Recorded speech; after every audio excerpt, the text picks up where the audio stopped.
Assalamualaikum warahmatullahi wabarakatuh. Jumpa lagi. Kita akan membahas tentang perbedaan yang jauh antara Jokowi dan Anies Baswedan. Disebut-sebut bahwa Anies Baswedan adalah antitesa pada Jokowi.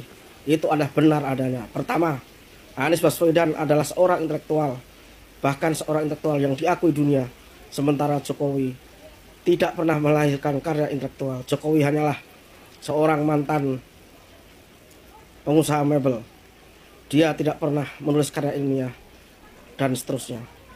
Kedua, Anies Baswedan adalah seorang konseptor, seorang yang mempunyai pengalaman panjang dalam mengkonsep, bukan hanya mengkonsep tapi juga melaksanakan konsep-konsepnya.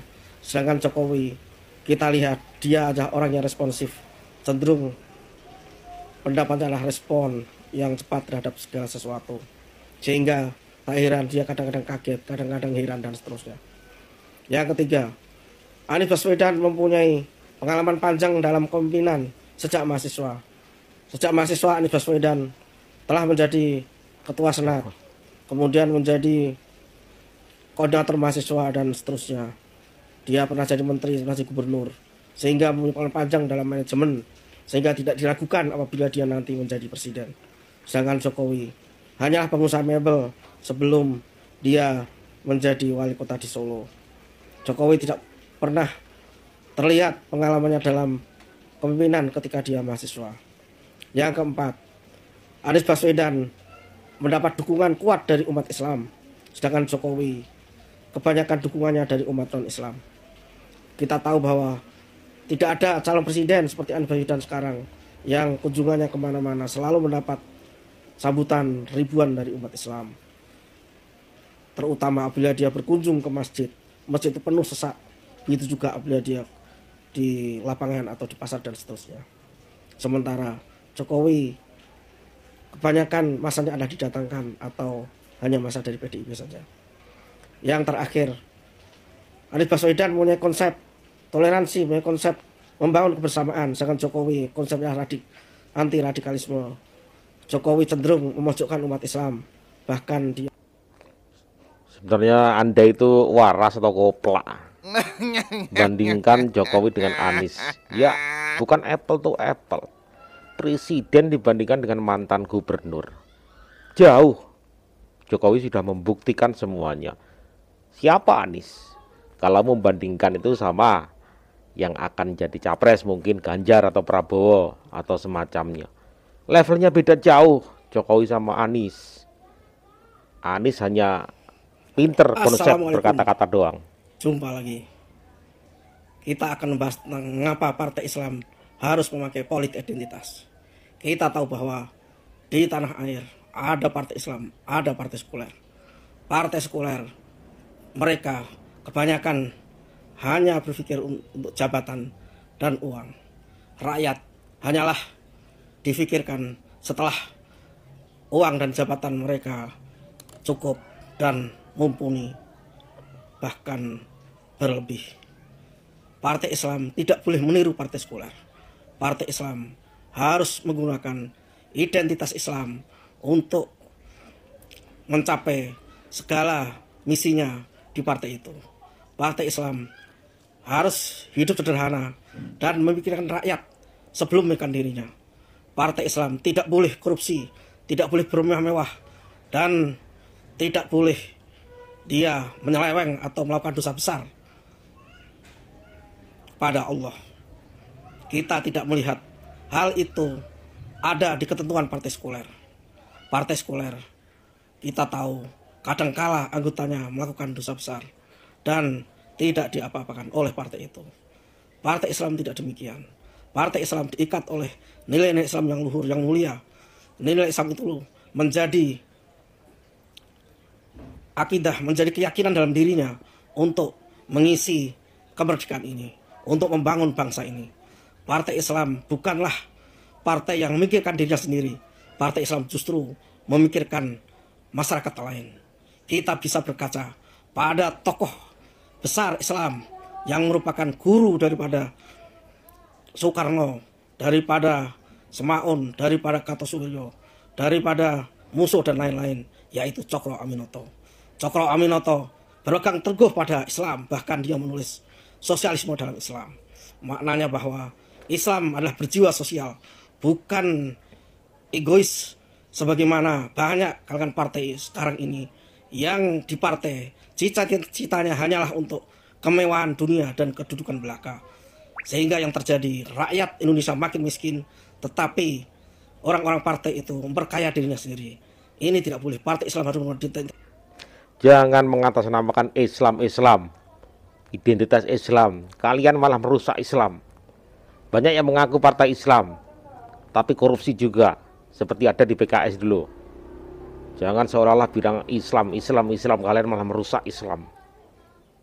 Itulah identitas yang merusak Islam kayak gitu. Dikit-dikit Islam semakin hancur hanya karena kalian mengklaim itu partai Islam. Assalamualaikum. Bismillahirrahmanirrahim. Kita akan melanjutkan pembahasan tentang Anies Baswedan. Kalau kita melihat para penjegal Anies Baswedan terdiri dari beberapa jenis. Pertama adalah kelompok istana, yaitu terutama dipelopori oleh Jokowi dan Luhut.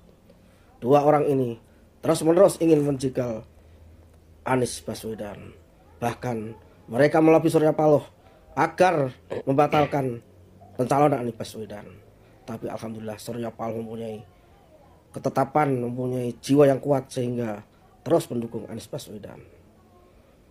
Mereka terus-menerus dengan berbagai cara ingin agar ketiga partai yang telah mengusungkan Anies itu, yaitu Partai Demokrat, Partai Nasdem, dan PKS, membatalkan pencalonan pada Anies. Tapi insya Allah pencalonan itu akan terus berlanjut sampai pemilu 2024. Yang kedua, para penjegal itu adalah PDI dan PSI, partai yang menyuarakan sekularisme di Indonesia, partai yang kurang menyuarakan suara umat Islam. Keduanya mencoba terus mengkritik dan sinis terhadap apa yang dilakukan Anies. Tindakan Anies yang bagus selama 5 tahun jadi gubernur, terus-menerus mereka kritik dan mereka terus di media massa menjelekkan Anies Baswedan. Yang ketiga adalah kelompok dari media massa, terutama adalah Cokro TV dan Kompas. Cokro TV kita tahu dikomandoi oleh Ade Armando, Eko Kuntadi, Denny Siregar dan lain-lain, terus-menerus mengopinikan jelek dari Anies Baswedan. Cokro TV juga mengopinikan buruk syariat Islam, mengopinikan buruk tokoh-tokoh Islam dan lain-lain. Karena itu apa yang disajikan oleh Cokro TV perlu kita kritisi. Begitu juga Kompas, seringkali memojokkan Anies dan berbagai survei dan berbagai artikelnya. Kemudian yang terakhir adalah kelompok Islamofobia, kelompok yang tidak senang umat Islam ikut andil memimpin negeri ini, padahal umat Islam ada mayoritas. Umat Islam selayaknya lah berperan dalam membangun negeri yang kita cintai ini, yaitu. Ini tuduhan serius. Anda sudah mengatakan sebuah nama, yaitu Jokowi mencoba menjegal Anies Baswedan. Apa maksudnya ini? Pak Jokowi tidak ada kepentingan apapun. Lagian tidak usah dijegal, Anies pasti terjengkang sendiri. Karena perilakunya hari ini dan apa yang sudah ditanam di masa lalu ketika menjadi gubernur DKI Jakarta. Nggak usah menuduh memfitnah orang lain. Ya. Jokowi, tolong bebaskan dai-dai kami. Mengikuti persidangan dari 3 dai terkenal, yaitu Ustadz Farid Ubah, Ustadz Dr. Zain An-Najah, dan Dr. Anung Al-Hamad. Maka saya berkesimpulan bahwa ketiganya tidak ada kaitan dengan terorisme. Ketiganya hanyalah berceramah di depan mantan jamaah Islamiyah. Dalam persidangan terungkap begitu. Jadi tidak ada bukti sama sekali di persidangan yang telah ditetapkan mereka 3 tahun, di mana di sana tidak ada bukti yang cukup bahwa ketiganya terkait dengan tindakan-tindakan terorisme. Ketiganya tidak anti NKRI. Ketiganya tidak pernah merencanakan aksi bom, tidak pernah merasakan aksi terorisme dan lain-lain. Sayang, pengadilan entah kenapa ada pesanan dari atas atau bagaimana menetapkan ketiga dai itu dengan 3 tahun lamanya. Saya terus terang mengenal 3 dai itu. 3 dai itu adalah dai-dai yang ikhlas, dai-dai yang intelektual, mengajak masyarakat untuk mengisi NKRI ini dengan nilai-nilai Islam yang mulia, untuk membangun negeri ini sebaik-baiknya agar menjadi baldatun thayyibatun warabun ghafur, agar menjadi negara adil makmur yang diridhoi Allah Subhanahu wa taala, sebagaimana keinginan kaum muslimin semua, baik itu di NU, di Muhammadiyah, di Persis, di Dewan Dakwah, dan di berbagai ormas Islam lainnya. Karena itu saya minta Jokowi agar membebaskan ketiganya. Apabila tidak dibebaskan, maka tidak salah apabila pernyataan yang menyatakan bahwa Jokowi adalah pemerintahnya memikirkan kaum muslimin, menangkapi tokoh-tokoh Islam yang tidak bersalah. Kita melihat juga misalnya dulu Habib Rizik, kesalahan sangat kecil tapi juga dipenjara. Bahkan 6 orang FPI yang terbunuh tidak ada tersangkanya. Aneh memang negeri ini di bawah pemerintahan Jokowi. Karena itu peneliti luar, Greg Valley misalnya, menyatakan bahwa pemerintah Jokowi itu sebenarnya sedang melakukan deislamisasi. Ini dicontohkan misalnya dengan pemikiran Habibie, dengan pemikiran politik Islam. Anda ini ngomong apa? Banyak ulama di Indonesia, banyak ulama, ratusan bahkan ribuan. Hanya sedikit ulama yang katanya ulama diambil di penjara karena kelakuannya. Ya, kalian sudah mengatakan kriminalisasi ulama. Hanya segelintir ulama. Ingat, jejak digital itu tidak akan hilang. Bagaimana dia menyebarkan, ya juga mengkhotbahkan paham-paham yang dilarang oleh negara kita. Jejak digital itu nggak bisa hilang. Seperti ustadz-ustadz yang kalian bilang itu 3 orang itu. Ya, fakta di pengadilan juga ada fakta di media sosial.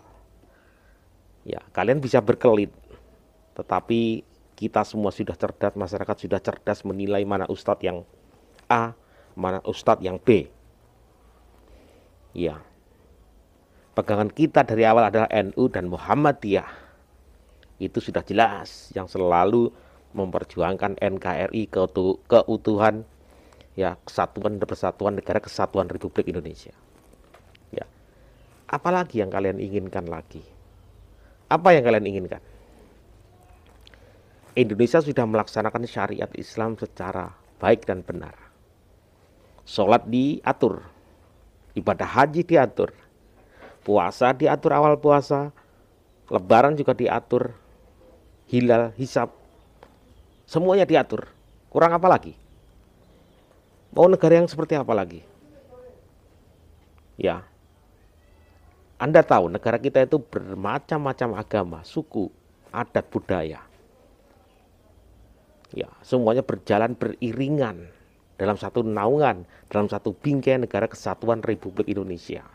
Padahal hanya Republik Indonesia yang menjalankan syariat Islam secara benar. Semuanya diatur. Islam mengatur semuanya, negara juga mengatur, yang juga memberikan undang-undang itu semua. Bagaimana sholat juga diatur waktunya, bagaimana zakat, haji, ya semuanya diatur.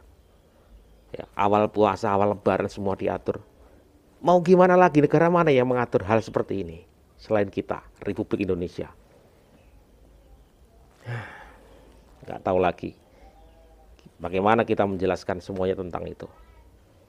Terima kasih. Teman-teman silahkan tulis di kolom komentar. Mohon maaf atas segala salah kata. Wabillahi taufiq wal hidayah. Assalamualaikum warahmatullahi taala wabarakatuh.